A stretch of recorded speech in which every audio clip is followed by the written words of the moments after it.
Pohjoisen pallonpuoliskon suot ovat varastoineet valtavan määrän hiiltä turvekerroksiinsa, millä on ollut maapallon ilmastoa viilentävä vaikutus. Suot myös tuottavat metaania, mikä puolestaan lämmittää ilmakehää. Kuivattaminen muuttaa suoekosysteemin rakennetta ja toimintoja ja aiheuttaa hiilidioksidipäästöjä ilmakehään hajotustoiminnan vilkastuessa. Samalla metaanipäästöt vähenevät, sillä metaania syntyy runsaammin märissä ja hapettomissa olosuhteissa. Ennallistamisen tarkoituksena on käynnistää luonnontilainen suonkehitys. Ennallistamisen odotetaan käynnistävän uudelleen myös suon hiilinielun ja ilmastoa viilentävän vaikutuksen. Voiko ennallistaminen onnistua tässä tavoitteessa? Perehdytään aiheeseen Itä-Suomen yliopiston kasviekologian lehtori Teemu Tahvanaisen opastuksella. Tässä ollaan 4 vuotta sitten ennallistetulla suolla. Tämä on tämmöinen oikein tavallinen, tyypillinen, niukkaravinteinen suo. Täältä on poistettu puusto. Ihan jotenkuten kohtalainen männikkö, mutta kumminkin niin vajaakasvuinen metsätalousmielessä. Tämä paikka on Piitsansuo Ilomatsissa. Ennallistamisen jälkeinen tila ei tietenkään vastaa yhtäkkiä luonnontilasta. Myöskään se ekosysteemin toiminta ei noin vaan vastaa yhtäkkiä luonnontilasta. Ja metaanipäästö on merkityksellinen asia, koska metaani on voimakas kasvihuonekaasu ja pelkona on ollut, että ennallistaminen aiheuttaa voimakkaita metaanipäästöjä.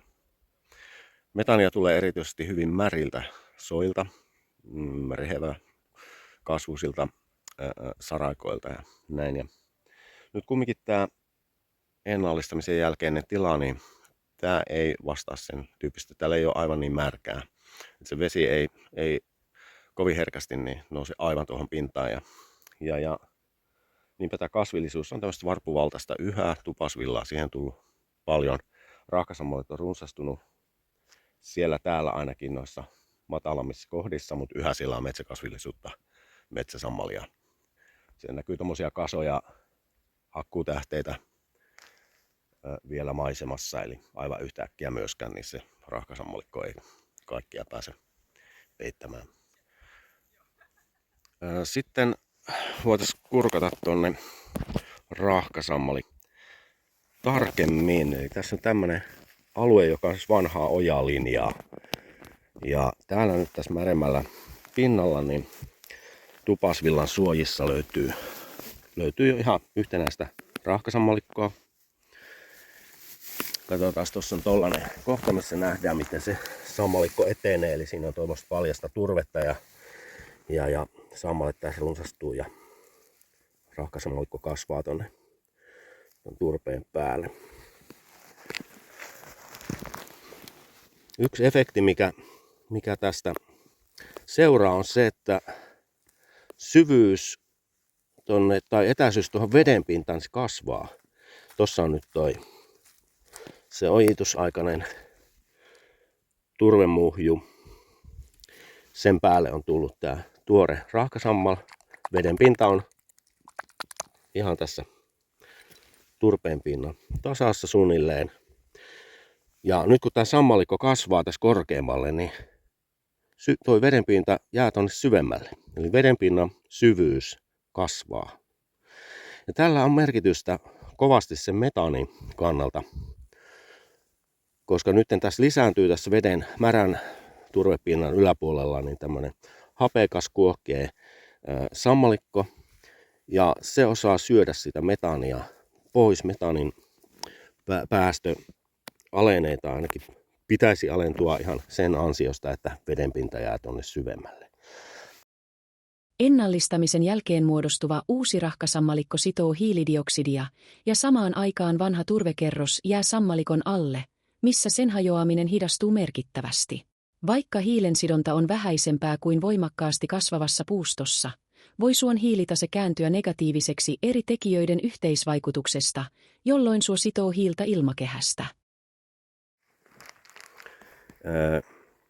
Ennallistamisen ilmastovaikutuksissa arvio ehkä tällä hetkellä on sen suuntainen, että vaikutus olisi lähinnä lämmittävä. Ja tämä johtuu nimenomaan metaanipäästöistä, joita on oletettu syntyvän. Ja tämä oletus tulee luonnontilaisilta soilta, eli odotetaan, että metaanipäästöt heti ennallistamisen jälkeen muuttuisi luonnontilaisten soiden kaltaiseksi.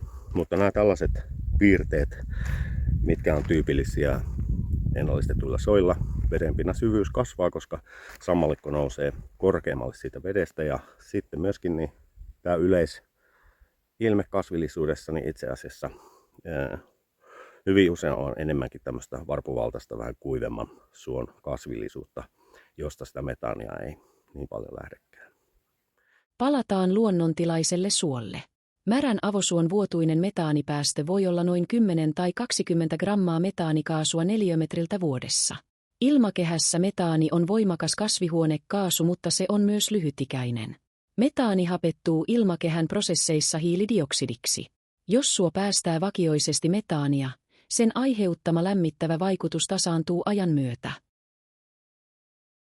Kun suo sitoo samanaikaisesti hiilidioksidia, kääntyy suon ilmastovaikutus ajan myötä viilentäväksi, jatkuvasti sidotun hiilidioksidin viilentävän vaikutuksen voittaessa metaanin lämmittävän vaikutuksen. Kehityshistorian varhaisessa vaiheessa suot ovat siis aiheuttaneet maapallon ilmaston lämpenemistä, mutta vuosituhansien kuluessa vaikutus on kääntynyt ilmastoa viilentäväksi. Ojittaminen ja ennallistaminen ovat tämän globaalin vaikutuksen tilapäisiä häiriöitä. Ennallistamisen ilmastovaikutusten arvioinnissa tuhansien vuosien historia nollautuu ja päästöjen vaikutusten arviointi aloitetaan alusta. Näin tehdään, koska ennallistaminen on aktiivinen toimi. Se voidaan tehdä tai jättää tekemättä, ja teoilla on aina seuraamuksensa. On kuitenkin hyvä muistaa, että kaikki historiallinen vaikutus on yhä olemassa.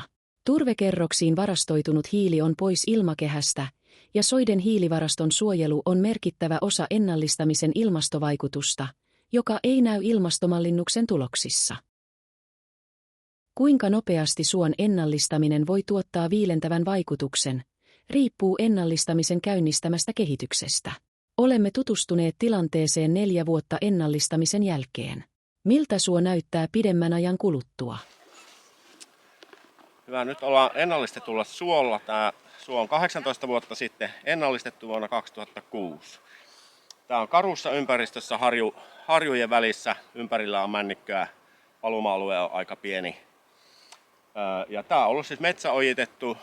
Vanhoissa ilmakuvissa aika lailla täys latuspeittävyys näkyy ja ennen ennallistamista. Täällä on siis tukittu ojat, poistettu ylimääräistä puustoa ja nyt tutkitaan sitten millaiseksi tämä on kehittynyt.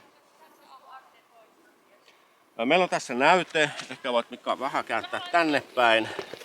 Kairattu tätä pintasammalikkoa, pintakerrosta ja koko tämä sammalikko on kehittynyt ja kasvanut tämän ennallistamisen aikana.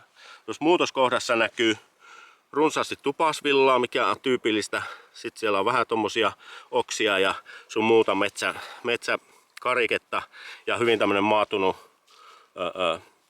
turve alla. Eli tää on sitä ojittamisen ja ennallistamisen aikaista pintaa, johon se vedenpinta on nostettu. Ja kun se on saatu tarpeeksi korkealle kosteen pintaan, niin sammalikko lähtee siinä kasvamaan. Ja nyt se on reilu 30 senttiä paksu sammalikko. Ja me voidaan vähän todentaa tätä tämmöisellä metodilla.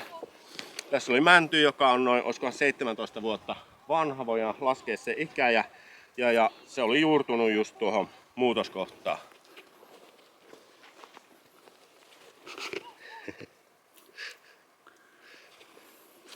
Hyvä, jää vaan siellä paikallaan kameraan.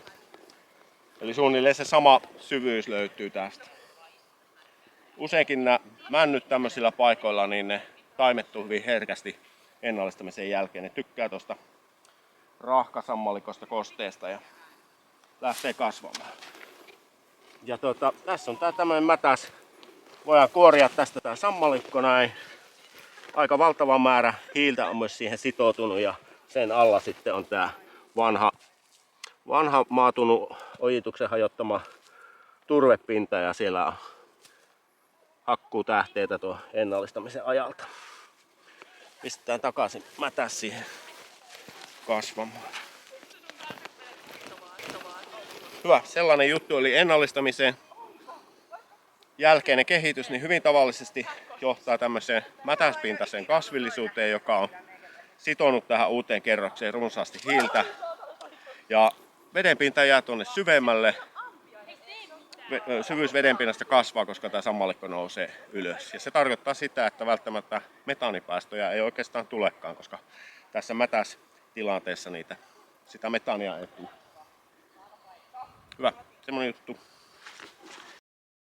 Jos suo muuttuisi ennallistamisen jälkeen välittömästi luonnontilaiseksi märäksi nevaksi, ennallistamisen ilmastovaikutus näyttäytyisi voimakkaana lämmittävänä vaikutuksena, johtuen vähäisestä hiilen varastoinnista ja korkeista metaanipäästöistä. Lämmittävän vaikutuksen laskettaisiin alkavan alusta, vaikka sen jo laskettiin tapahtuneen tuhansia vuosia sitten suon kehityksen alkuvaiheessa, ja vaikka ennallistaminen vain palautti luonnontilan. Ilman ojitusta ja ennallistamista laskisimme samassa tilassa olevan märän suon vaikutuksen viilentäväksi.